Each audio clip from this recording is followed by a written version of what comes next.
وما آتاكم الرسول فخذوه وما نهاكم عنه فانتهوا واتقوا الله إن الله شديد العقاب. السلام علیکم ورحمۃ اللہ وبرکاتہ. نحمده ونستعینه ونستغفره ونعوذ باللہ من شرور انفسنا ومن سیئات اعمالنا من يهده الله فلا مضل له ومن يضلل فلا هادي له وأشهد أن لا إله إلا الله وحده لا شريك له وأشهد أن محمدًا عبده ورسوله أما بعد. حضرات گرامی، آج کا ہمارا موضوع ہے ائمہ جرح و تعدیل کے حالات. فن جرح و تعدیل ایک مستقل فن ہے. ہر عالم دین اس فن کو نہیں جانتا. اللہ تعالیٰ نے فن جرح و تعدیل میں کئی ایک ائمہ محدثین پیدا فرمائے جن کی بہت ہی زیادہ خدمات ہیں جرح و تعدیل کے حوالے سے. ان کا تعارف ہونا بڑا ضروری ہے. جس طرح دل کے ڈاکٹر سارے نہیں ہوتے، آنکھوں کا علاج ہر ڈاکٹر نہیں کر سکتا، بلکہ ہر فن میں اسپیشلسٹ ڈاکٹر موجود ہیں. تو جب بھی ہم جرح و تعدیل کی بحث کریں گے تو اس وقت ہمیں جرح و تعدیل کے محدثین کا پتہ ہونا بہت ہی ضروری ہوگا. ورنہ ایسے ہی ہوگا، علاج میں نے دل کا کروانا ہے تو آنکھوں والے ڈاکٹر کے پاس چلا جاؤں گا، وقت بھی ضائع کروں گا، اپنا مقصد بھی پورا ہوتا نہیں ملے گا، پھر واپس کسی اور کی طرف جاؤں گا. پہلی صدی سے لے کر یعنی تابعین رحمہم اللہ سے لے کر آج تک ہر دور میں جرح و تعدیل کے ائمہ محدثین موجود رہے. پہلے میں اختصار کے ساتھ ائمہ محدثین کے نام بولنا چاہتا ہوں کہ پہلی صدی میں جرح و تعدیل کے کون امام تھے، دوسری میں، تیسری میں، چوتھی میں. مثال کے طور پر امام سعید بن مسیب رحمہ اللہ 93 ہجری میں فوت ہوئے. یہ جرح و تعدیل کے امام تھے. امام سعید بن جبیر رحمہ اللہ یہ 94 ہجری میں فوت ہوئے.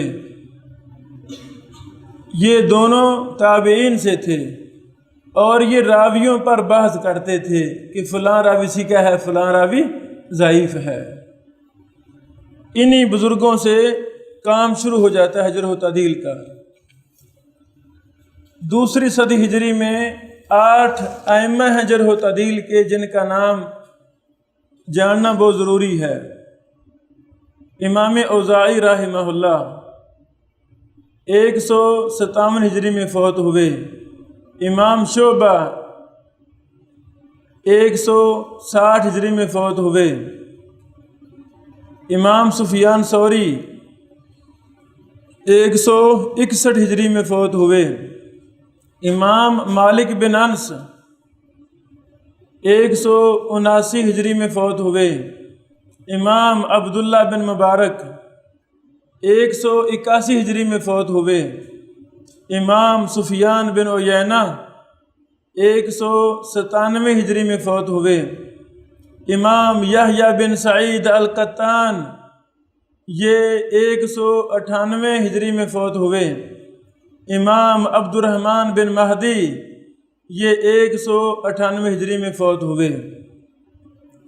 یہ محدثین، ان کے علاوہ اور بھی ہیں، لیکن مشہور جن کا جرح و تعدیل کے میدان میں بڑا نام ہے وہ یہ ہیں۔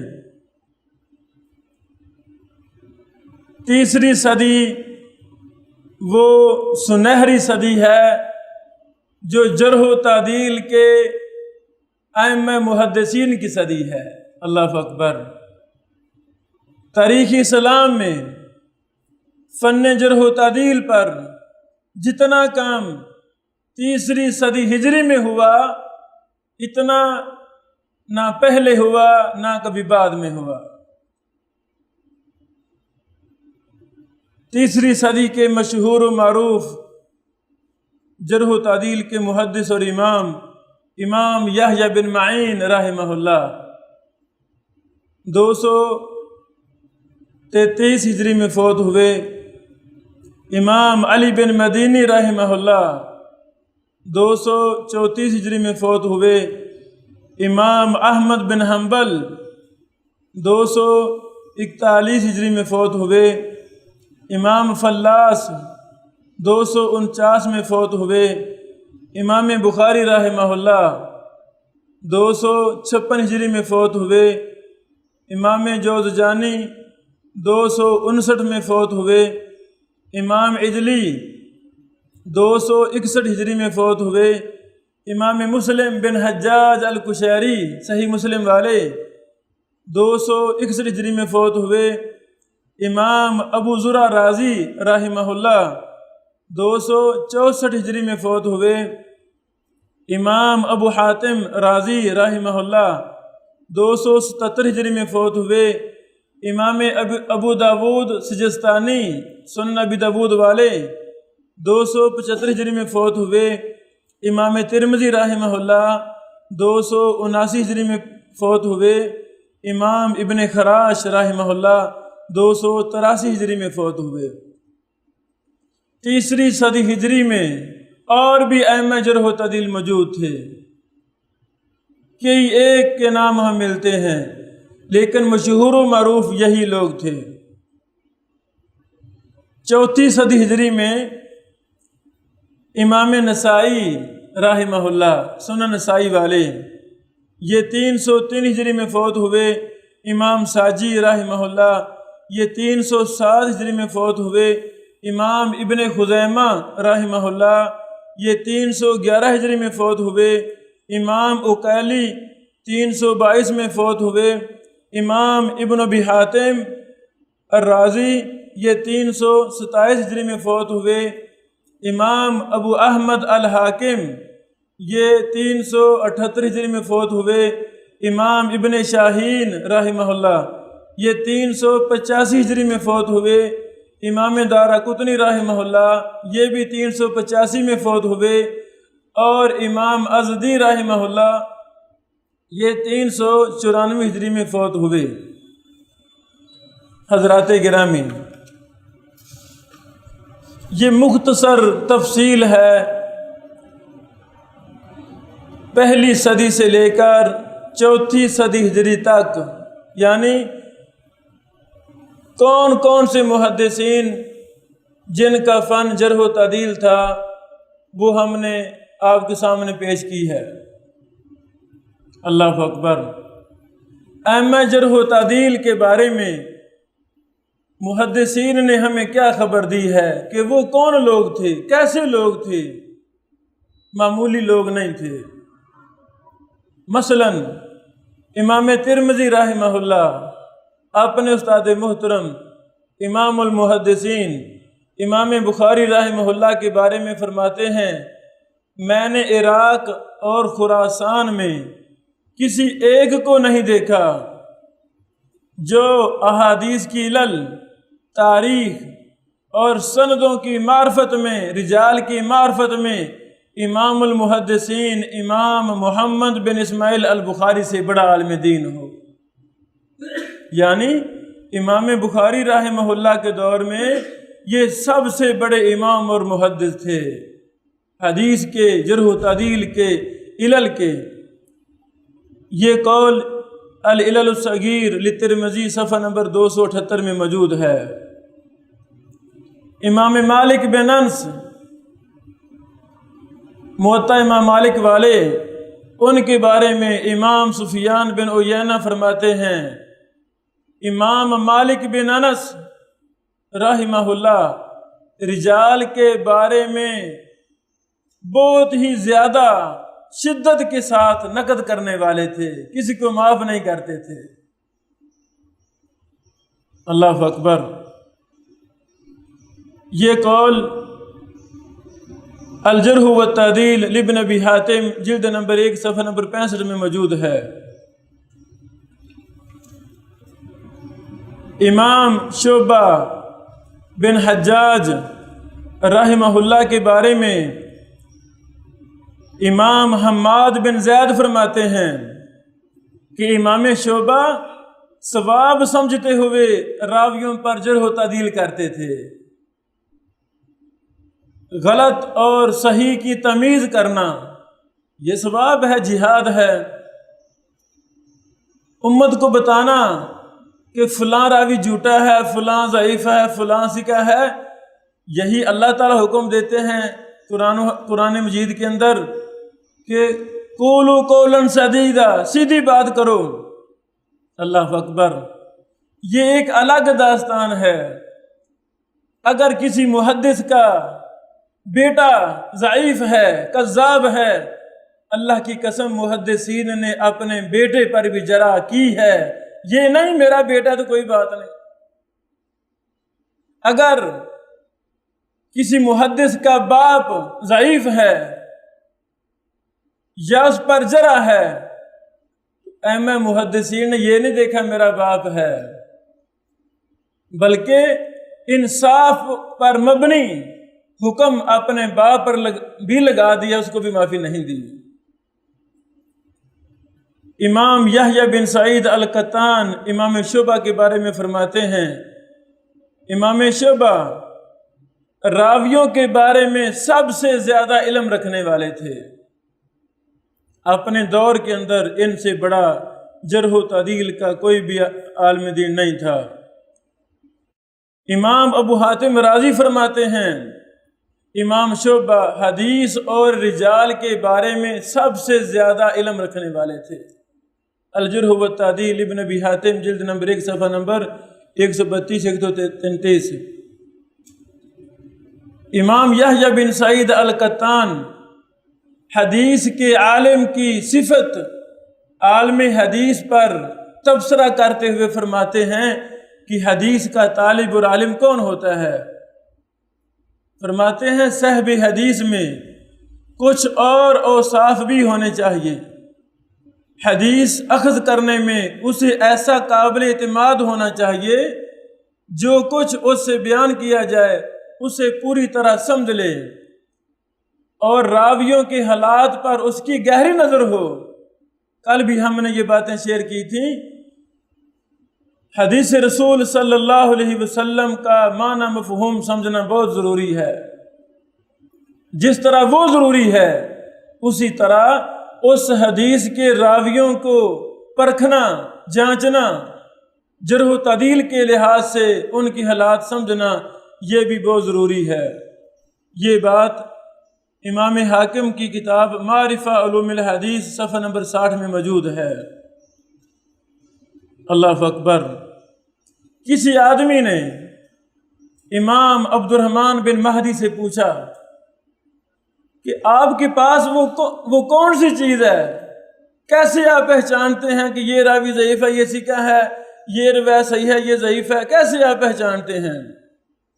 کیف تعرف الکذاب، اے ابن مہدی رحمہ اللہ، آپ جھوٹے راویوں کو کیسے پہچانتے ہیں؟ انہوں نے فرمایا کما یعرف الطبیب المجنون، تو بھائی جس طرح ڈاکٹر پاگل کو پہچان لیتا ہے، اللہ تعالیٰ نے ہمیں بھی ایسا علم اور فن دیا ہے کہ ہم جھوٹے اور ضعیف راوی کو پہچان لیتے ہیں۔ یہ بات الجرح والتعدیل ابن ابی حاتم جلد نمبر 1 صفحہ نمبر 218 میں موجود ہے۔ اللہ اکبر۔ امام ابو حاتم رازی رحمہ اللہ اور امام ابو زرع رازی رحمہ اللہ دونوں ہی راضی تھے ایک ہی علاقے کے، اور ساری زندگی دونوں امام کٹھے ہی رہے، دونوں آپس میں بڑے قریبی دوست تھے۔ ان دونوں محدثین کے علم کو لکھنے کے لیے، آگے امت تک منتقل کرنے کے لیے اللہ تعالیٰ نے ابو حاتم کو ایک بیٹا عطا فرمایا جن کا نام تھا عبد الرحمن بن ابی حاتم رحمہ اللہ۔ ان کو پتا تھا کہ میرے والد محترم اور امام ابو زرع رازی رحمہ اللہ میرے ابو جی کے دوست، یہ دونوں ہی جرح و تعدیل کے امام ہیں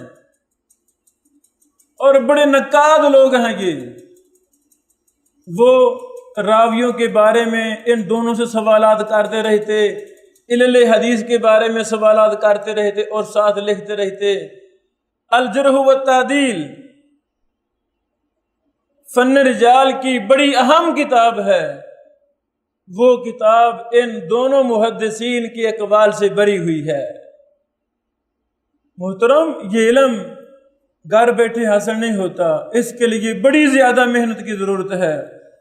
امام ابو حاتم رازی رحمہ اللہ یہ اپنا واقعہ خود بیان فرماتے ہیں، کہتے ہیں جب میں 20 سال کا ہوا تو میں نے سفر کرنے شروع کر دیے، رحلہ علمیہ کرنا شروع کر دیا۔ جب میں طلبی حدیث کے لیے نکلا تو 7 سال میں مسلسل سفر کرتا رہا۔ اللہ اکبر۔ کہتے ہیں میں نے جو پیدل سفر کیے بغیر کسی سواری کے، پیدل ہی سفر کرتا رہا، وہ تقریباً 5000 میل سے زیادہ تھا۔ شمار کرتے رہے، اب میں نے کتنا سفر کر لیا، لکھتے رہے، شمار کرتے رہے۔ 5000 میل تک مسلسل سفر کرتے رہے۔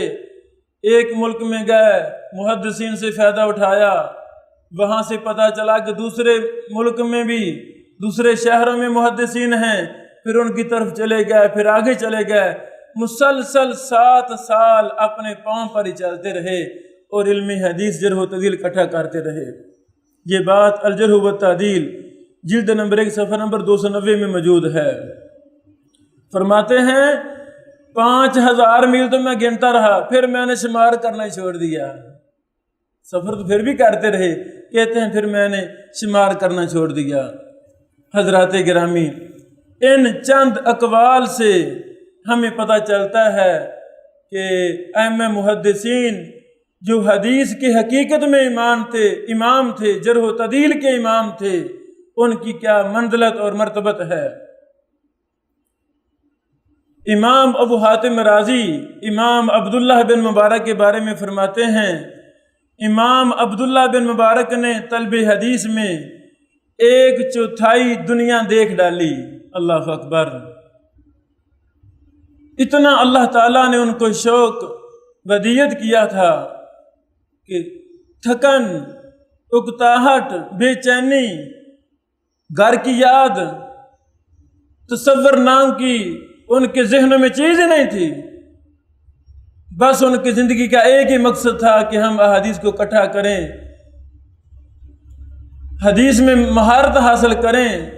اللہ تعالیٰ نے ان برگزیدہ لوگوں کو پیدا ہی اسی مشن کے لیے کیا تھا کہ تم رسول اللہ صلی اللہ علیہ وسلم کی احادیث کو طلب کرو۔ امام ابو حاتم فرماتے ہیں امام عبداللہ بن مبارک نے طلب حدیث میں 1/4 دنیا دیکھ ڈالی۔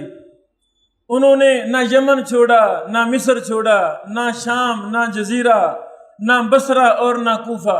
اللہ اکبر۔ الجرح و تعدیل ابن ابی حاتم جلد نمبر 1 صفحہ نمبر 227۔ یہ عمومی اقوال تھے۔ اب میں چند ایک ائمہ محدثین جو جرح و تعدیل میں جن کا بڑا کام تھا، بڑا نام تھا، چند کا ذکر خیر، ان کی خدمات صرف جرح و تعدیل کے حوالے سے کرنا چاہتا ہوں۔ پہلے میں ذکر کرنا چاہتا ہوں امام یحییٰ بن معین رحمہ اللہ کا۔ ان کا مکمل نام ابو زکریا یحییٰ بن معین بن عون بن زیاد الغطفانی البغدادی رحمہ اللہ، یہ بغداد کے تھے۔ ابو جعفر منصور کی خلافت میں 158 ہجری میں بغداد کی نقیہ نامی بستی میں پیدا ہوئے۔ آپ کے والد محترم عبداللہ بن مالک کے کاتب تھے۔ انہوں نے کئی ہزار درم و دینار اکٹھے کیے تھے، اپنی مزدوری کتابت کی لیتے تھے۔ 10,50,000 درہم انہوں نے جمع کیے ہوئے تھے ان کے والد محترم نے۔ تو یحییٰ بن معین نے 10.5 لاکھ درہم سارے کا سارا طلب حدیث کے حصول میں خرچ کر دیا۔ اللہ اکبر۔ وفیات الاعیان جلد نمبر 6 صفحہ نمبر 140 میں یہ بات موجود ہے۔ امام ابن معین رحمہ اللہ نے اپنے دور کے مشہور ائمہ جرح و تعدیل امام سفیان بن عیینہ، امام وکیع، امام عبداللہ بن مبارک، امام یحییٰ القطان، امام ابن مہدی وغیرہ سے علم حاصل کیا۔ خوش قسمت ہے وہ طالب علم جس کو ایسا دور مل جائے جو محدثین کا دور ہو۔ اب بھی اللہ کی توفیق سے صرف لاہور میں ہی نظر دوڑائیں، 1 نہیں 2 نہیں، کتنے محدثین لاہور میں موجود ہیں۔ اب طلبہ کو ہمیں تتبع کی ضرورت ہے، جستجو کی ضرورت ہے، ان کا پیچھا کرنے کی ضرورت ہے کہ استاد محترم مجھے ٹائم دیں، میں آپ سے پڑھنا چاہتا ہوں، اضافی وقت لیا جائے، ان کے گھروں میں جایا جائے، ان کی خدمت کی جائے۔ مرکز تربیہ الاسلامیہ میں پہلی بار پہلے سال جب چھٹیاں گرمیاں کی ہوئیں تو میں نے نیت کی کہ میں عصری صاحب کے پاس ٹھہروں گا۔ میں شیخ صاحب کے پاس گیا، میں نے کہا استاد محترم میں نے آپ کے پاس ٹھہرنا ہے۔ کہتے بیٹا ادھر ہم تو مغرب سے پہلے چلے جاتے ہیں، تالا لگ جاتا ہے، کھانے کا کسی چیز کا اہتمام نہیں ہے۔ تو میں نے بولا استاد محترم میں نے کھانے کا مطالبہ نہیں کیا، نہ میں نے رہائش مانگی ہے، بس آپ نہ مجھے وقت دے دیں، وہ میری ذمہ داری ہے، کوئی مسئلہ نہیں ہے۔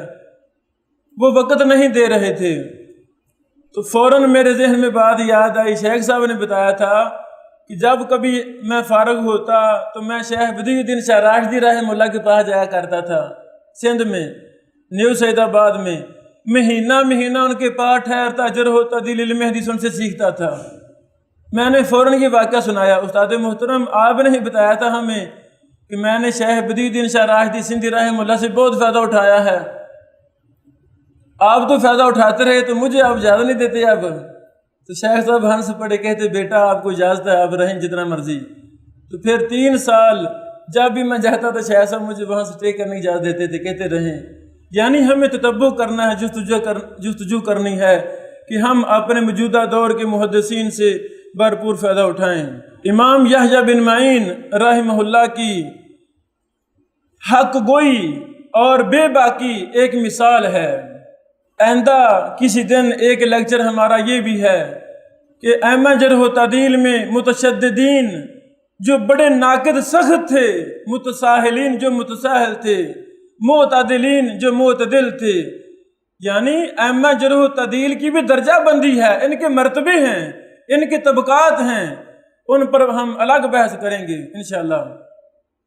تو امام ابن معین یہ سخت ترین آدمی تھے، متشددین میں تھے۔ اللہ اکبر۔ ایک دفعہ ایسا ہوا کہ انہوں نے یوسف بن خالد السمتی راوی کو زندیق کذاب کہہ دیا، یہ زندیق ہے، کذاب ہے، بڑا سخت حکم لگا دیا، یہ زندیق ہے، کذاب ہے۔ امام ابو حاتم رازی رحمہ اللہ یہ بھی متشددین میں سے تھے۔ استاد سخت ہونا تو شاگرد پر بھی سختی کے اثرات نمایاں ہو جاتے ہیں۔ استاد محترم بڑے سخت تھے تو یہ شاگرد ابو حاتم رازی بھی متشددین میں کا شمار ہوتا ہے۔ تو انہوں نے اپنے استاد محترم کی بات پر پریشانی کا اظہار کیا اور کہتے ہیں میں نے ابن معین کو کہا کہ آپ نے ان کو زندیق کہہ دیا ہے، وہ زندیق نہیں ہیں۔ میں نے دفاع کیا۔ فوراً ابن معین رحمہ اللہ اپنے گھر میں گئے اور یوسف بن خالد نامی راوی کی لکھی ہوئی کتاب لے کر آ گئے۔ کہتے ہیں بیٹا ابو حاتم، جو مجھے پتا ہے آپ کو پتا نہیں ہے، میں نے کیوں زندگی کہا ہے، آپ ادھر آ، میں تمہیں دکھاتا ہوں چیزیں۔ اسی راوی کی کتاب لے آئے، اس نے فرقہ جہمیہ اس کے حق میں جھوٹی روایتیں اپنی طرف سے بنائی ہوئی تھی ان کی تائید میں، یعنی یہ راوی جہم بن صفوان گمراہ آدمی کے فرقے باطلہ جہمی سے تعلق رکھتا تھا اور بے بنیاد روایات اس نے بنائی تھیں، اور اس کتاب میں یہ لکھا ہوا تھا کہ روز قیامت والے دن میزان نہیں ہوگا۔ وہ مسائل جو ایمان میں شامل ہیں ان کا انکار اس نے اپنی کتاب میں لکھا ہوا تھا۔ جب ابن معین نے کہا بھی دیکھ یہ اب زندگی ہے کہ نہیں، پھر وہ فرماتے استاد محترم ہاں میں مان گیا ہوں کہ واقعی یہ زندگی ہے۔ اللہ اکبر۔ یہ بات الجرح والتعدیل جلد نمبر 9 میں موجود ہے۔ ابن معین رحمہ اللہ جان بوجھ کر ضعیف اور جھوٹی روایتوں کو بھی زبانی یاد کرتے تھے۔ یہ بھی ذہن میں سوال آتا ہے نا کہ بندہ صحیح یاد کر لے تو جھوٹی روایتوں کو یاد کرنے کا کیا فائدہ، صحیح کافی نہیں ہے۔ یہی اعتراض کیا ایک ان کے شاگرد نے کہ استاد محترم آپ صحیفہ معمر جو جھوٹا ہے بے بنیاد ہے اس کو زبانی یاد کر رہے کیوں کرتے ہیں؟ امام صاحب نے فرمایا وہ اللہ کے بندو مجھے پتا ہے یہ سارا جھوٹا صحیفہ ہے، میں اس لیے یاد کر رہا ہوں، اگر کل کو کوئی اس سے روایت بیان کرے گا میں فوراً پکڑ لوں گا کہ یہ تو جھوٹی روایت ہے۔ اللہ اکبر۔ اس سے معلوم ہوتا ہے کہ ہمیں صرف سکہ راویوں کو یاد کرنا، صحیح احادیث کو یاد کرنا یہ کافی نہیں ہے، بلکہ ہمیں جھوٹے اور ضعیف راویوں کو بھی جاننا چاہیے، ضعیف اور منکر روایات کا علم ہونا چاہیے تاکہ ہم لوگوں کو پکڑ سکیں کہ اللہ کے بندے یہ تو ضعیف راوی ہے، یہ تو جھوٹی روایت ہے۔ حضرات گرامی آخری بات امام ابن معین کے حوالے سے، اللہ اکبر، ان کے پاس وقت نہیں تھا کتابیں لکھنے کے لیے۔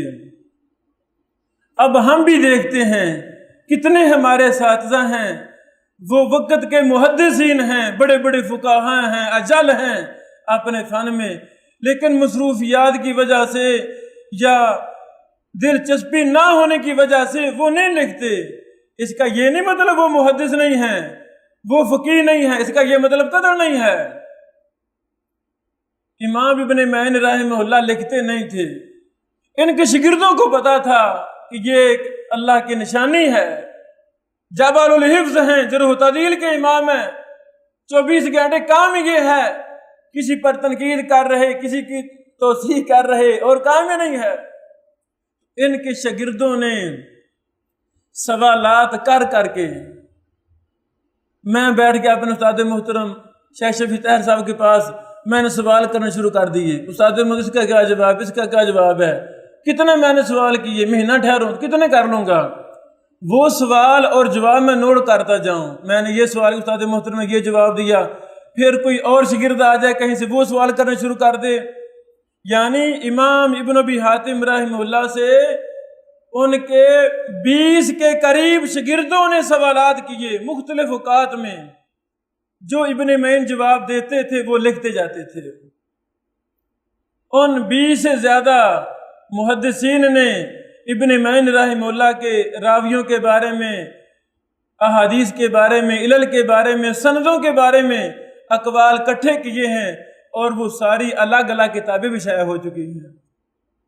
الحمدللہ وہ ساری کتابیں یعنی ابن معین والی ساری مطبوع نہیں ہیں، کچھ مفقود ہیں، گم شدہ ہیں، اکثر سمجھ لے ہیں. وہ میرے پاس نیچے ہیں، میں آپ کو دکھاؤں گا انشاءاللہ. وہ شاگرد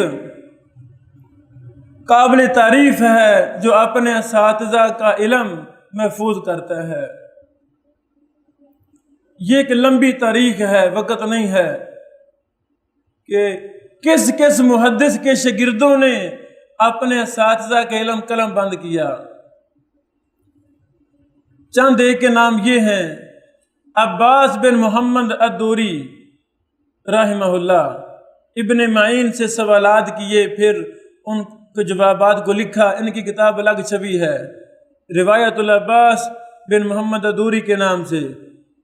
عثمان بن سعید دارمی، امام دارمی رحمہ اللہ مشہور ہیں، انہوں نے بھی سوالات کیے. ابراہیم بن عبداللہ ابو العباس احمد بن محمد بن قاسم، ابو بکر بن ابی خیثمہ، اسحاق بن منصور القوسج، احمد بن سعید، محمد بن عبداللہ، سلیمان بن اشعث سجستانی رحمہ اللہ اجمعین وغیرہ. انہوں نے امام ابن معین رحمہ اللہ سے سوال کیے، وہ آگے سے جواب دیتے تھے، وہ لکھتے رہے. جرح و تعدیل کے ان کا علم وہ اس طرح سوال و جواب کی شکل میں محفوظ ہے. الحمدللہ.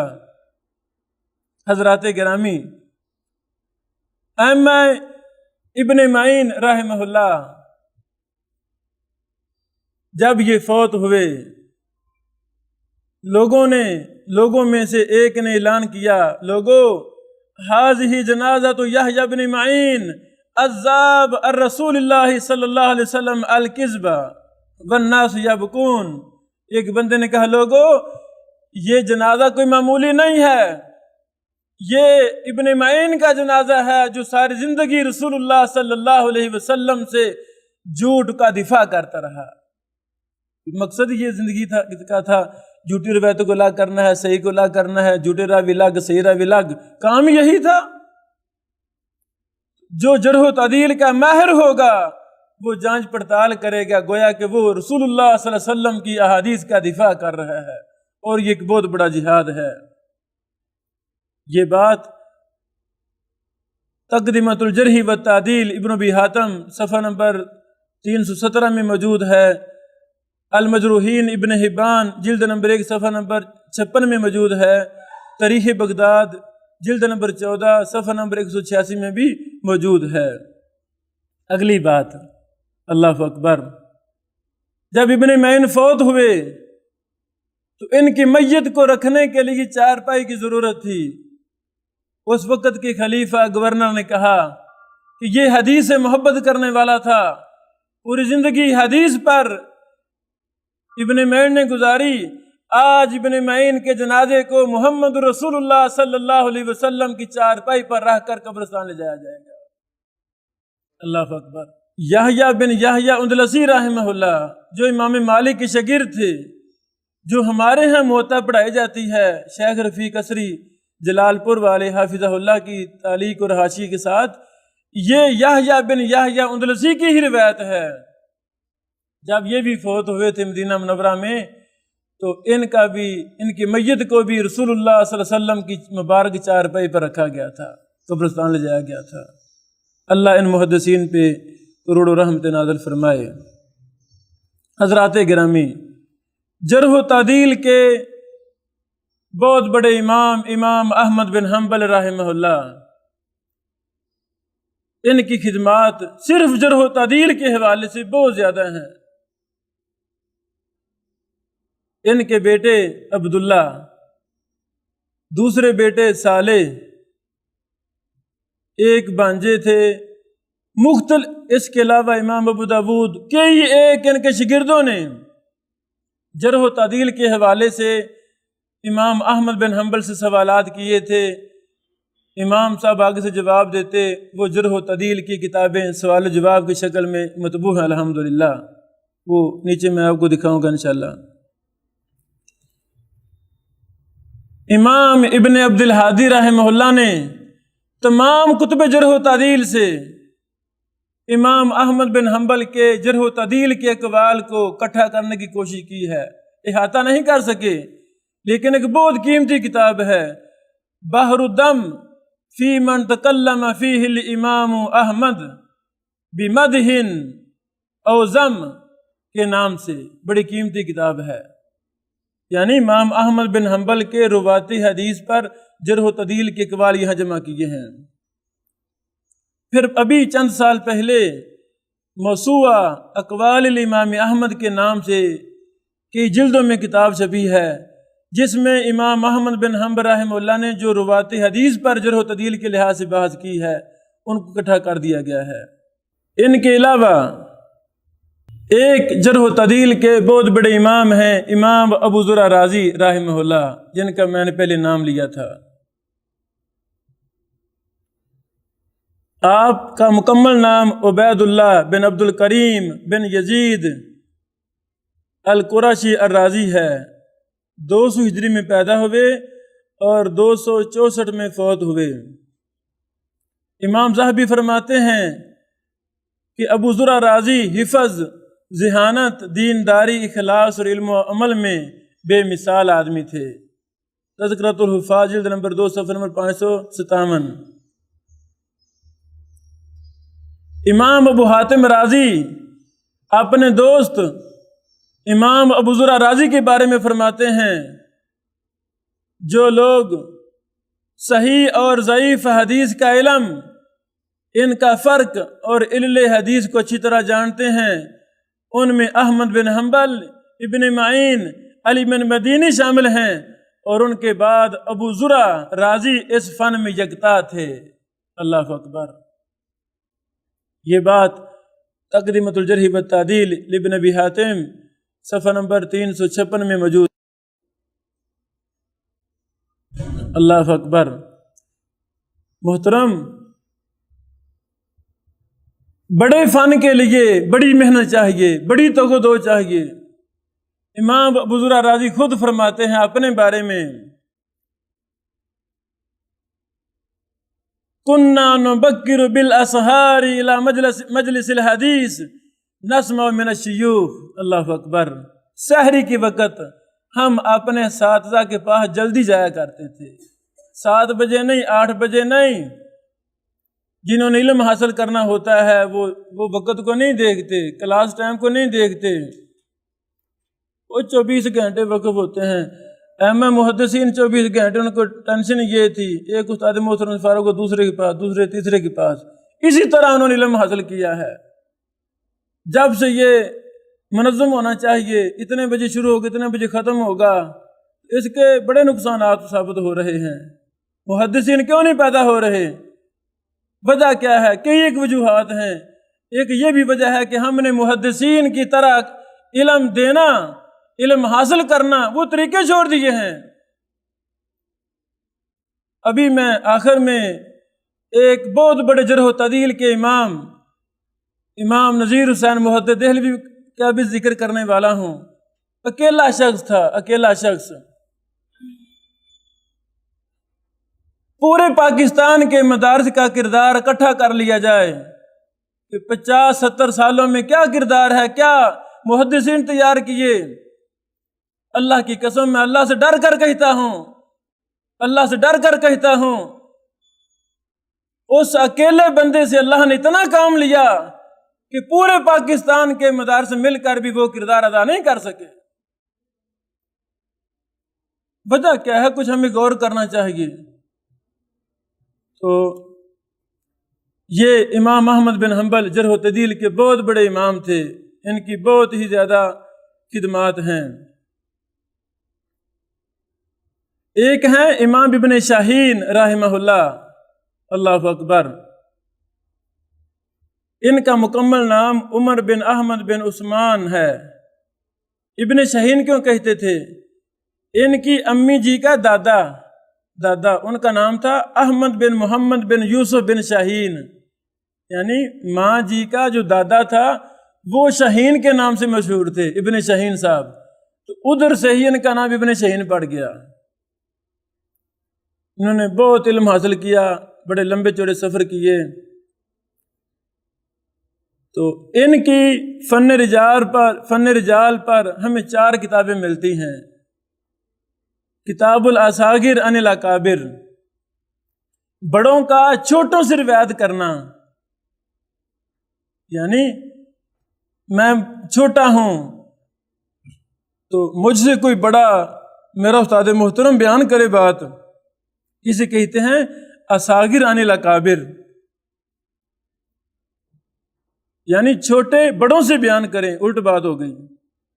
دوسری کتاب ہے کتاب تاریخ اسماء ثقات، یہ ایک جلد کی کتاب، بڑی قیمتی کتاب ہے، صرف ثقہ راویوں پر بحث کیا ابن شاہین نے، جو ان کے نزدیک ثقہ راوی تھے ان کو الگ ترتیب دیا ہے۔ تیسری کتاب تاریخ اسماء ضعفاء والکذابین، جھوٹے اور ضعیف راویوں پر الگ کتاب لکھی ہے۔ چوتھی معجم شیوخ، کتاب معجم شیوخ، اپنے اساتذہ کی حالات پر کتاب لکھی ہے۔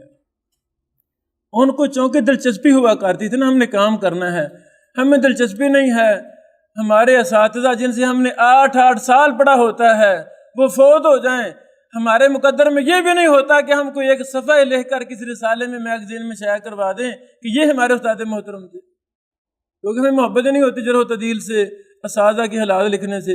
نہیں، ہمیں ہونی چاہیے جو اساتذہ خون پسینے ایک کر کے جوانی میں ہمیں پڑھانا شروع کرتے ہیں، پوری زندگی قرآن و حدیث ہی پڑھاتے رہتے ہیں، ان کا یہاں پر حق ہوتا ہے کہ ہم ان کے ذکر خیر جاری رکھنے کے لیے، دعا کا سلسلہ قیامت تک رکھنے کے لیے ان کے حالات پر کتابیں مرتب کریں۔ آپ کا کیا خیال ہے اگر امام بخاری رحمہ اللہ کے شاگرد کتابیں نہ لکھتے، امام بخاری کے حالات نہ لکھتے، ہمیں پتہ ہی نہیں ہونا تھا امام بخاری ہے کون، پتہ ہونا تھا؟ جتنی بھی جرح و تعدیل کی کتابیں ہیں یہ ایسے ہی ہیں، شاگردوں نے اساتذہ پر کتابیں لکھیں وغیرہ وغیرہ، اسی طرح وہ کام ہوتا رہا۔ تو ہمیں بھی اس پر توجہ کرنے کی ضرورت ہے۔ جرح و تعدیل کے ایک امام گزرے ہیں، امام دارقطنی رحمہ اللہ۔ امام دارقطنی کا شمار بھی متشددین میں ہوتا ہے، یہ بڑے سخت تھے، کسی کو معاف نہیں کرتے تھے۔ ان کا پورا نام ابو الحسن علی بن عمر بن احمد بن مہدی بن مسعود بن نعمان بن دینار بن عبداللہ البغدادی دارقطنی، 306 ہجری میں پیدا ہوئے۔ تاریخ بغداد جلد نمبر 12 صفحہ نمبر 39-40۔ بغداد میں ایک محلے کا نام تھا دارالقطن، بغداد کا ایک بستی کہہ لیں، محلہ کہہ لیں، وہاں آپ رہائش پذیر تھے، وہاں پیدا ہوئے، تو اسی سے مشہور ہو گیا دارقطنی۔ آپ نے کئی ایک بڑے بڑے محدثین سے فائدہ اٹھایا۔ اللہ اکبر۔ 9 سال کی عمر میں امام دارقطنی رحمہ اللہ نے علم حدیث حاصل کرنا شروع کر دیا تھا۔ 9 سال کی عمر میں آپ کے کلاس فیلو یوسف القواس کہتے ہیں کہ جب ہم امام بغوی رحمہ اللہ کے پاس جاتے تو دارقطنی ہمارے پیچھے پیچھے ہوتے، ان کے ہاتھ میں روٹی ہوتی جس پر سالن رکھا ہوا ہوتا تھا۔ اللہ اکبر۔ بچے تھے نا، پتہ نہیں تھا کسی چیز کا، پتہ نہیں تھا، ہاں علم حدیث سے محبت تھی۔ جس سے بھی اللہ تعالیٰ کام لینا چاہتا ہے، بچپن کے اندر اللہ تعالیٰ اس کے دل میں علم حدیث سے، قرآن و حدیث سے محبت پیدا فرما دیتا ہے۔ اللہ تعالیٰ ہمارے سب کے دلوں میں قرآن و حدیث کی محبت پیدا فرمائے۔ اگر استاد محترم ڈانٹتے، ہاتھ میں روٹی ہے تو پڑھنے آیا ہے، اس کو کہتے چلا جا باہر چلا جا، تو وہ امام دارقطنی رحمہ اللہ دروازے کے باہر بیٹھ کر رونا شروع کر دیتے کہ استاد مجھے پڑھنے نہیں دیتے، میں پڑھنا چاہتا ہوں۔ اللہ اکبر۔ تذکرۃ الحفاظ جلد نمبر 3 صفحہ نمبر 999، تاریخ دمشق جلد نمبر 12 صفحہ 241 میں یہ واقعہ موجود ہے۔ امام ابو داؤد سجستانی رحمہ اللہ، ان کے بیٹے کا نام تھا عبد الرحمن، بڑے ہونہار تھے، بڑے باذوق تھے۔ اتفاق کی بات ہے کہ اپنے بیٹے کو اپنے ساتھ ہی رکھتے تھے۔ جس طرح امام ابو داؤد امام احمد بن حنبل کے شاگرد ہیں، تو امام ابو داؤد کے بیٹے عبد الرحمن بھی امام احمد بن حنبل کے شاگرد ہیں۔ دونوں کٹھے سفر کرنے گئے تھے۔ آؤ میرے ساتھ چلو۔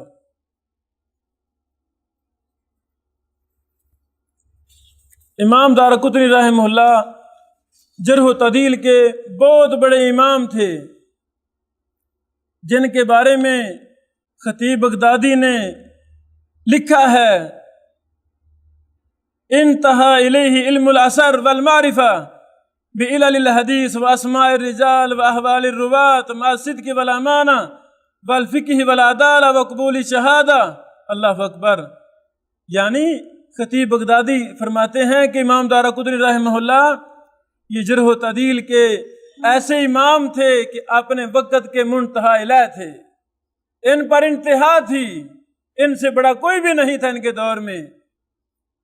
تاریخ بغداد جلد نمبر 12 صفحہ نمبر 34، امام ذہبی فرماتے ہیں، الامام الحافظ المجود شیخ الاسلام اللہ المحدث، یعنی یہ بہت بڑے امام اور محدث تھے۔ سیر اعلام نبلہ جلد نمبر 12 صفحہ نمبر 449۔ امام سخاوی رحمہ اللہ کہتے ہیں، آپ کے ساتھ علل حدیث کی معرفت ختم ہو گئی۔ اللہ اکبر۔ حضرات گرامی، امام دارقطنی کی جرح و تعدیل پر کتاب کون سی ہے؟ سبحان اللہ، 12 جلدوں میں کتاب ہے علل دارقطنی کے نام سے۔ خود نہیں کتاب لکھی، اساتذہ کو اچھے شاگرد مل جائیں تو اچھے شاگرد ہی اساتذہ کی شان ہوتے ہیں، کیونکہ وہ زیادہ فائدہ اٹھاتے ہیں۔ نکمے شاگرد مل جائیں اساتذہ کو، وہ اساتذہ کو بھی ڈھیلا کر دیتے ہیں۔ تو امام دارقطنی رحمہ اللہ کو اچھے شاگرد ملے تھے، کافی زیادہ شاگرد ملے تھے۔ روزانہ دارقطنی رحمہ اللہ اپنی کلاس میں آ جاتے، بیٹھ جاتے، ٹیک لگا کر طلبہ حدیثیں پیش کرنا شروع کر، استاد محترم فلاں حدیث کیسی ہے؟ تو امام دارقطنی زبانی اس پر بحث کرنا شروع کر دیتے، اس کی ایک سند وہاں ہے، دوسری وہاں ہے، تابع یہ ہے، فلاں راوی ضعیف ہے، فلاں سے روایت کر تو جھوٹی روایت ہے، فلاں سے روایت کر صحیح روایت ہے، زبانی لکھواتے رہتے تھے۔ اللہ اکبر۔ خطیب بغدادی فرماتے ہیں، میں نے امام برقانی سے پوچھا، کیا امام دارقطنی اپنی کتاب العلل آپ کو زبانی لکھواتے تھے؟ تو برقانی صاحب نے کہا ہاں، وہ یہ کتاب ہمیں زبانی لکھواتے رہے۔ تاریخ بغداد جلد نمبر 12 صفحہ نمبر 37۔ آپ 8 ذو الحجہ 385 ہجری میں فوت ہوئے۔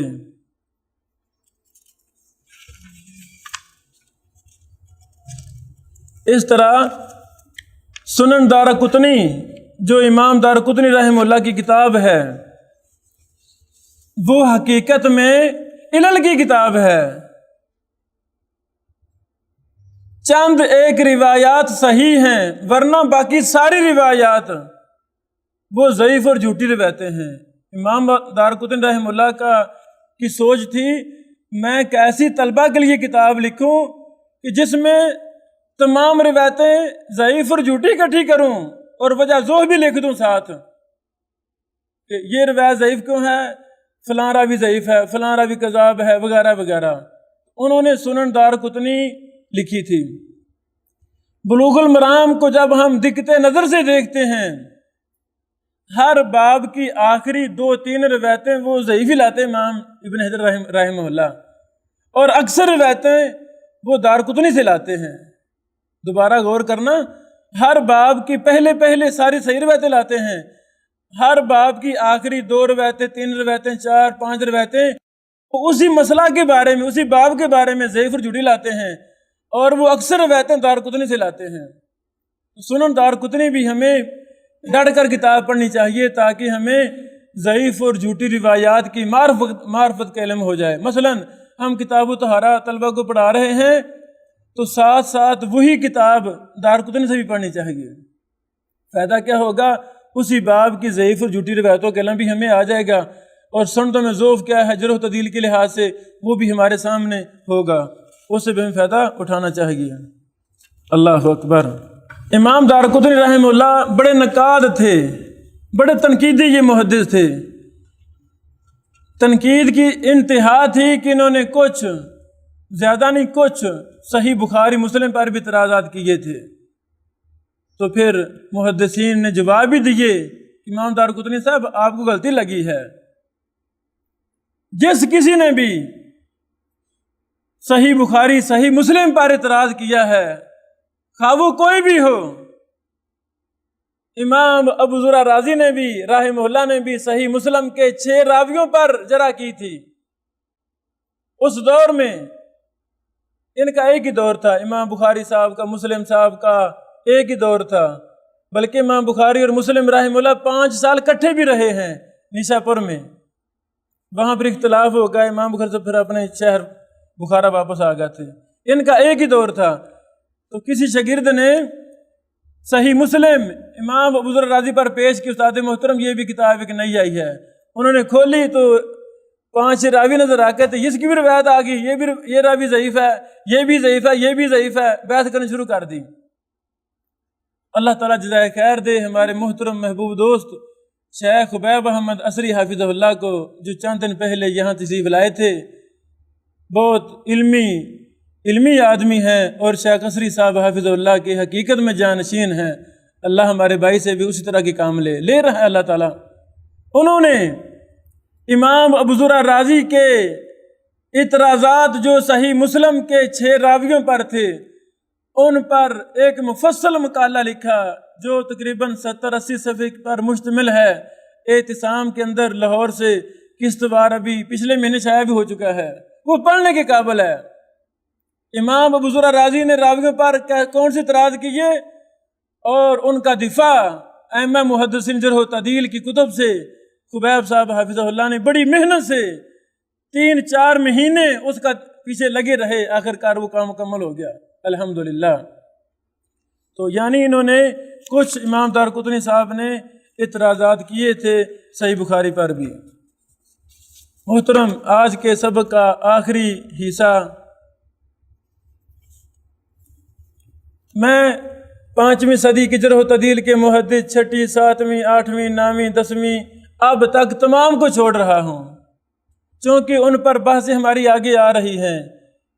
یعنی جنہوں نے بڑی کتابیں لکھی جرح و تعدیل پر متاخرین نے، مثلا ابن حجر عسقلانی رحمہ اللہ ہیں، امام ذہبی ہیں، ان کا بڑا نام ہے جرح و تعدیل میں، زندگی ساری لگا دی، ان پر ہم نے کوئی تبصرہ نہیں کیا، نہ حالات بیان کیے، چونکہ ان پر ان قریب اگلے 2-4 دن بعد ان پر مستقل لیکچر ہوگا، ایک بندے پر ایک لیکچر ہوگا کہ ابن حجر کا اپنی کتابوں میں کیا منہج ہے، دیگر محدثین کا کیا منہج ہے۔ ایک سوال ہمارے ذہنوں میں آتا ہے، ابن حجر عسقلانی رحمہ اللہ کے بعد 13ویں صدی ہجری تک فن رجال، علل کا فن، جرح و تعدیل کا فن، علم حدیث پر سند پر بحث کرنا ضعیف ہے صحیح ہے، یہ اس پر خاموشی چھائی ہوئی تھی، کوئی بھی بحث نہیں کرتا تھا۔ ابن حجر صاحب سے لے کر میاں نذیر حسین محدث دہلوی تک اس دور میں جو بھی کتب لکھی کہ جب ہم مطالعہ کرتے ہیں ہمیں خاموشی نظر آتی ہے، کوئی بھی جرح و تعدیل پر بحث نہیں کرتا تھا، اگر کرتے تھے نہ ہونے کے برابر۔ نذیر حسین دہلوی رحمہ اللہ کے بعد ہم دیکھتے ہیں کہ اللہ تعالیٰ نے جرح و تعدیل کے ائمہ کو دوبارہ سے پیدا فرمایا، ایک نہیں، دو نہیں، 50 سے زیادہ میاں نذیر حسین محدث دہلوی کے ایسے شاگرد ہیں جو اللہ کی قسم بلا مبالغہ اپنے دور کے جرح و تعدیل کے امام اور محدث تھے۔ یہ ذہن میں سوال آتا تھا کہ ان لوگوں نے کیسے علم حدیث حاصل کیا؟ جرح و تعدیل کا فن، علم حدیث کا فن انہوں نے کہاں سے لیا؟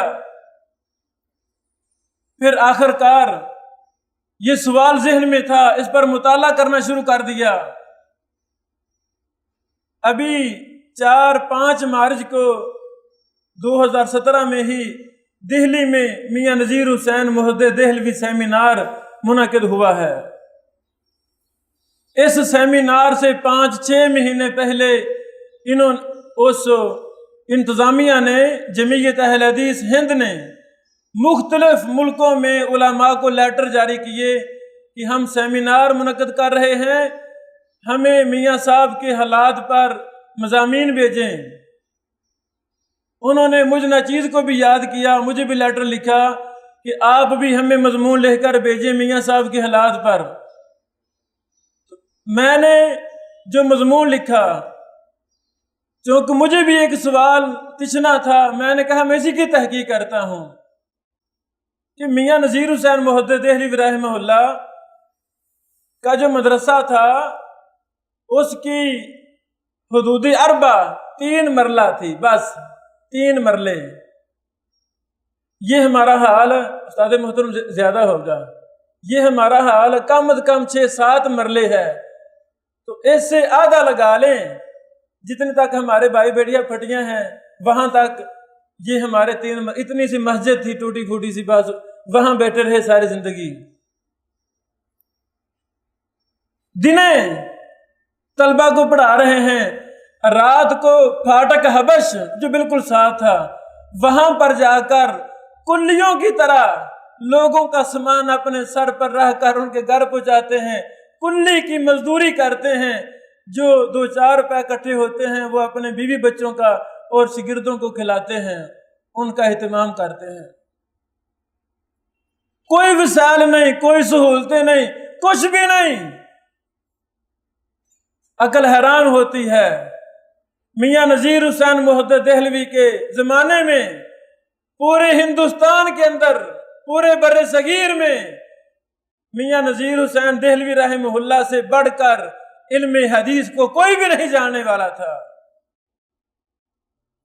جب ہم ان کے شاگردوں کو دیکھتے ہیں، شیخ الاسلام شمس الحق عظیم آبادی رحمہ اللہ، اللہ اکبر، ابو داؤد کی شرح ہمارے سامنے ہے، اون المعبود، اور بڑی شرح غایت المقصود شاید اس کا نام تھا، وہ نامکمل رہی، ایک ایک راوی پر بحث کی، سنن دارقطنی پر شمس الحق صاحب نے کام کیا، رجال پر کام ہے، جرح و تعدیل پر کام ہے، ان کی فتاوی، ان کی دیگر کتابیں ہمارے سامنے ہیں، وہ جرح و تعدیل سے بری ہوئی ہیں۔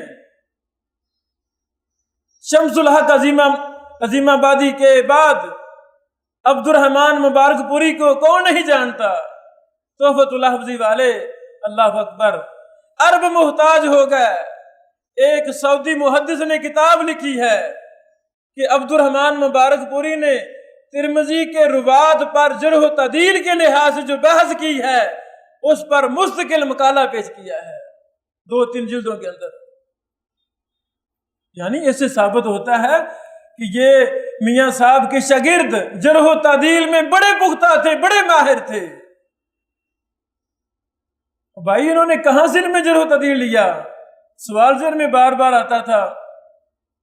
محمد سعید بنارسی ابو القاسم سیف بنارسی رحمہ اللہ کے والد محترم، یہ باپ بیٹے دونوں ہی میاں صاحب کے شاگرد تھے۔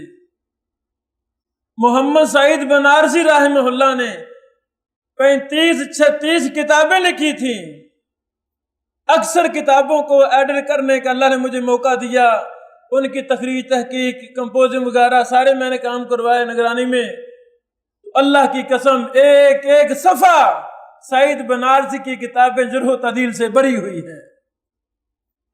ابو المکارم محمد علی معی رحمہ اللہ میاں صاحب کے شاگرد ہیں، بہت بڑے محدث تھے۔ ان کی کتابیں 12 کتابیں ابھی میں نے پچھلے دنوں کمپوزنگ کروا کے جرح و تعدیل، تخریج وغیرہ ان پر کام کیا ہے۔ سبحان اللہ، ہر کتاب جرح و تعدیل کے لحاظ سے ہے۔ جس طرح استاد محترم شیخ عصری حافظہ اللہ اختلافی مسائل پر کتابیں لکھی ہیں، شیخ زبیر لذیذ رحمہ اللہ نے اختلافی مسائل پر کتابیں لکھی ہیں، تو ابو المکارم محمد علی معی نے اس دور میں آج سے 70-80 سال پہلے، 100 سال پہلے انہی مسائل پر جرح و تعدیل کے لحاظ سے کتابیں لکھی۔ بہرحال نام بہت زیادہ پیش کیے جا سکتے ہیں۔ یہ ذہن میں سوال تھا کہ ان لوگوں نے علم جرح و تعدیل کہاں سے لیا؟ معلم یمانی جرح و تعدیل کا امام تھا، اس نے کہاں سے علم لیا؟ احمد شاکر مصری جرح و تعدیل کا امام تھا، اس نے کہاں سے جرح و تعدیل کا فن لیا؟ شیخ البانی رحمہ اللہ جرح و تعدیل کا امام تھا، کہاں سے فن لیا؟ حضرات گرامی، جب میں نے یہ مقالہ پیش کیا، محدثین محققین تیار کرنے میں میاں نذیر حسین محدث دہلوی کا طریقہ کار، ان کا طریقہ کیا تھا؟ اس میں سب سے پہلے جو میں نے بحث لکھی، طلبہ میں فن جرح و تعدیل اور روایات کی تحقیق کا منہج عام کیا۔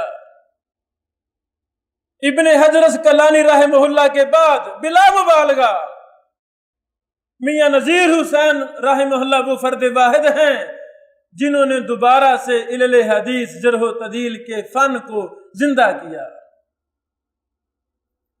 ان کی کتابیں، ان کے شاگردوں کی کتابیں، فتاوی نظیریہ ہی آپ دیکھ لیں، فتاوی نظیریہ میں ایک جگہ نہیں، کئی مقام پر ضعیف اور جھوٹی روایات کے پرخچے اڑائے ہیں میاں نذیر حسین خود نے، راویوں پر بحثیں کر رہے ہیں۔ جب ہمارے میاں نذیر حسین دہلوی کے شاگردوں کی شروحاتی حدیث احمد شاکر مصری کے سامنے گئیں، مولوی یمانی تو 30 سال حیدرآباد دکن انڈیا میں ہی رہے۔ عبدالصمد نامی ایک تاجر تھے، ان کو شوق تھا کہ میں کتب رجال شائع کروں، تہذیب الکمال، تاریخ کبیر، جرح و تعدیل، تحفۃ الاسلام میزی وغیرہ کی کتابیں ایڈٹ کرنی تھیں۔ انہوں نے یمن سے نوجوان عبدالرحمن مولوی یمانی کو ادھر سے منگوایا تھا۔ شیخ البانی صاحب نے کہاں سے منہج لیا؟ تو اس پر ہمارے پاس بہت زیادہ دلائل موجود ہیں کہ ان تینوں بزرگوں نے، مولوی یمانی نے، احمد شاکر مصری نے اور شیخ البانی رحمہ اللہ نے منہج شیخ میاں نذیر حسین دہلوی کے شاگردوں کی کتب احادیث کی شروحات سے منہج لیا اور اس سے آگے اس پر کام کرنا شروع کر دیا۔ یہ بنیاد بنی، یہ وجہ بنے لوگ۔ میاں نذیر حسین محدث دہلوی کے شاگرد ابراہیم میر سیال کوٹی امام العصر رحمہ اللہ لکھتے ہیں اپنے استاد کے بارے میں، چند باتیں آپ کے درس میں قابل لحاظ تھیں۔ اقوال صحیحہ و ضعیفہ کی جانچ پڑتال، اللہ اکبر، تاریخ اہل حدیث صفحہ نمبر 476 قدوسیہ والوں نے جو شائع کی ہے، یعنی صحیح اقوال، ضعیف اقوال، ان کی جانچ پڑتال کلاس میں کرواتے تھے۔ اسی کتاب کے صفحہ نمبر 480 میں لکھتے ہیں نذیر صاحب تیز فاہم، مجتہد، امام، فقیہ، محدث اور درویش تھے، امام اور محدث تھے۔ میرے گاؤں کے ساتھ یہ گاؤں ہے بزید پور، بزید پور کے عبداللہ بزید پوری میاں صاحب کے شاگرد تھے، ان سے پڑھنے کے لیے گئے تھے۔ تاریخ اہل حدیث صفحہ نمبر 476 میں لکھا ہوا ہے، میاں عبداللہ بزید پوری کہتے ہیں کہ نذیر صاحب ان نہایت تحقیق کے ساتھ درس دیتے تھے، بغیر تحقیق کے بات نہیں کرتے تھے۔ اللہ اکبر۔ میاں صاحب اپنے شاگرد سعید بنارسی کو خط لکھتے ہیں، اللہ اکبر، خط لکھتے ہیں کیا؟ دوسری ضروری بات یہ ہے کہ سند حدیث خزیمہ کی سینہ پر ہاتھ باندھنے کی اور سند حدیث تحت سرہ کی معتبر کتابوں سے نقل کرا کے جلد روانہ کریں۔ اللہ اکبر۔ ضعیف روایتیں ہیں نا، ابن خزیمہ والی سینے پر وہ صحیح ہے اور تحت سرہ والی ضعیف ہے، تو کہا ادھر کوئی بحث چل رہی تھی، کتابیں نہیں تھی بیچاروں کے پاس، ابن خزیمہ نہیں تھی، شاگرد کو کہا بیٹا جلدی جلدی مجھے سند لے کر بھیجو۔ سند دونوں حدیثوں کی میرے پاس موجود تھی لیکن کاغذات میں مل کر گم ہو گئی، اس لیے تکلیف دے رہا ہوں، جلد روانہ کریں، عین مہربانی ہوگی۔ مکاتب نظیریہ صفحہ نمبر 121۔ یہ کتاب مکاتب نظیریہ جو میاں صاحب کے شاگرد عبدالعزیز سمدنی فروخ آباد کے انڈیا کے انہوں نے جمع کی تھی، یہ بھی بہت عظیم انسان تھے عبدالعزیز سمدنی رحمہ اللہ۔ یہ ایک دفعہ چھپی ہے آج سے 100 سال پہلے، عبدالرؤف صاحب انڈیا والے انہوں نے شائع کی تھی۔ اب اللہ کی توفیق سے اس کتاب پر بھی میں نے کیا مکمل کر لیا ہے، ابھی رمضان کے بعد یہ کتاب چھپ جائے گی، مکاتب نظیریہ، 100 سال بعد۔ یہ کتاب بار بار پڑھنے کے قابل ہے کہ یہ میاں نذیر حسین دہلوی اکیلا بندہ تھا، اپنے شاگردوں سے کس طرح کام لیے۔ جو میں نے تحقیق اس کا خلاصہ یہی ہے کہ یہ مرجع تھے، اپنے اس دور کے محدثین کا مرجع تھے۔ نواب صاحب صدیق حسن خان کوئی بھی کام کروا رہے ہیں ان سے مشورے ہو رہے ہیں، شاگردوں سے کتب پر کام کروا رہے ہیں، وہ نہیں کرتے تھے۔ میاں صاحب خط لکھتے تھے، اللہ کے بندو کام کرو، ابو داؤد پر کام کرو، صحیح بخاری پر کام کرو، یہ کرو وہ کرو۔ میاں نذیر حسین دہلوی کسی کو آرام سے نہیں بیٹھنے دیتے، خط پر خط لکھتے جا رہے تھے، ڈانٹتے تھے۔ ایک مسئلے پر محمد حسین بٹالوی رحمہ اللہ کا سعید بنارسی سے مباحثہ ہو گیا، اختلاف ہو گیا آپس میں، تو بحثیں لکھنی شروع ہو گئے، دونوں ہی رسالے شائع کرتے تھے، رسالوں میں بحثیں شروع ہو گئیں۔ میاں صاحب نے فوراً خط لکھا شمس اللہ قدیم آبادی کو اور ڈانٹا، کہتے ہیں دیکھا آپ نے دونوں شیر لڑ رہے ہیں تو آپ نے ثالث نہیں بننا، آپ نے لکھنا شروع نہیں کر دینا، اگر آپ نے لکھنا شروع کر دیا مجھے ڈر ہے کہیں ابو داؤد کی شرح نامکمل نہ رہے، اس کو جلدی مکمل کرو، میں پریشان ہوں، کوئی کام نہیں کرنا۔ سبحان اللہ۔ پھر جب پہلی جلد لکھی شیخ صاحب نے، شمس الحق صاحب نے، انہوں نے جلدی جلدی شیخ صاحب کو روانہ کی، میاں نذیر حسین دہلوی صاحب کو روانہ کی، تو میاں صاحب نے غلطیاں لگائیں، دیکھا کہ بیٹا یہ بات ٹھیک ہے، یہ غلط سے تصحیح کرو۔ سبحان اللہ۔ یعنی جیسے کوئی بہت بڑا مؤسسہ ہو، مؤسسہ اس کا نگران اعلیٰ اپنے تحت علماء سے کام لے اور کام کی نگرانی کرے، چیکنگ کرے، اللہ کی قسم نذیر حسین دہلوی کے دور میں وہی صورتحال تھی۔ اپنے ایک اور شاگرد کو خط لکھتے ہیں، اس میں لکھتے ہیں کہ مجھے فن رجال کی کتابیں خرید کر جلدی بھیجو، میں پیسے بھیج رہا ہوں۔ یعنی اپنے شاگرد کو کہہ رہے ہیں کہ مجھے رجال کی کتابیں لے کر بھیجو، ان کی مجھے بڑی ضرورت ہے، وہ جلدی لے کر بھیجو۔ یہ بھی مکاتب نظیریہ میں لکھی ہوئی ہے بات۔ اس طرح اور بھی کئی ایک حوالے ہمارے پاس موجود ہیں۔ ہمارا وقت ہو گیا ہے، تو آج کے درس کا خلاصہ یہ ہے، ائمہ جرح و تعدیل کا تعارف یہ بڑا ضروری ہے۔ ہمیں پتہ ہو کہ جس طرح دانت کے ڈاکٹر الگ ہوتے ہیں، آنکھوں کے الگ ہیں، پیٹ کے الگ ہیں، ایسے علم حدیث میں بھی کچھ فرق ہے۔ اور الحمدللہ جتنے بھی جرح و تعدیل کے امام تھے یہ فقہ کے بھی بہت بڑے امام تھے، جتنے بھی تاریخ میں گزرے ہیں جرح و تعدیل کے محدث وہ فقہ کے بھی بہت بڑے امام تھے، احادیث رسول کا معنی مفہوم بھی انتہائی اچھی طرح سمجھنے والے تھے۔ اللہ سے دعا ہے اللہ رب العالمین ہم طلبہ کو بھی علم حدیث اور جرح و تعدیل سے محبت کی توفیق عطا فرمائے، اور ان محدثین کی حالات ہمیں بار بار پڑھنے چاہیے۔ ابن ابی حاتم کی کتاب تقدمۃ الجرح و تعدیل میں یہ سارے حالات موجود ہیں. ہمیں وہ کتاب بار بار پڑھنی چاہیے. باخر دعوانا الحمدللہ رب العالمین. مولاي صل وسلم دائما أبدا